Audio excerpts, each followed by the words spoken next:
Ali oldinlari kapalakdek qanot qoqib ardek chaqardi, lekin men bilan to'qnashuvda u 3-raundda yiqiladi. Bu voqea oddiy muxlisning o'z afsonasi uchun afsonaga aylanishi haqida. 1980-yilning 2-oktyabr sanasida boks afsonasi Muhammad Ali o'zining so'nggi janglaridan birida ishtirok etadi. Uning raqibi yosh kuchga to'lgan Larry Holmes bo'ladi. Ali u vaqt xastalikka chalingan, unda Parkinson kasalligi boshlangandi. Shunda ham chaqiruvga javob berish uchun, o'z g'ururini himoya qilish uchun ringga chiqdi. Ammo g'urur bu jangda uni zarbalardan saqlab qolmadi.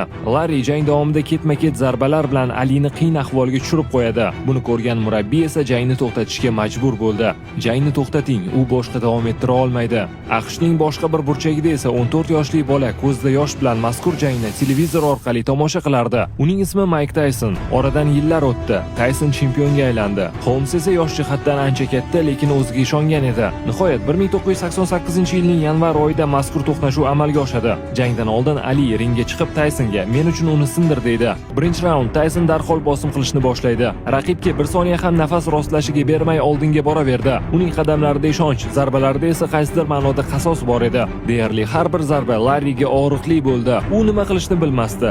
6-raund barchasiga nuqta qo'ydi. Ikkilik zarbasi va Larry Holmes ringga yiqildi. Jangni davom ettirishga harakat qildi, lekin pushkalardan yana yiqildi. Bu jarayon 3 bor qaytarilganda Holmes o'rnidan turmadi. Shu tariqa Temir Mike 14 yoshida o'ziga bergan va'dasini ustidan chiqdi.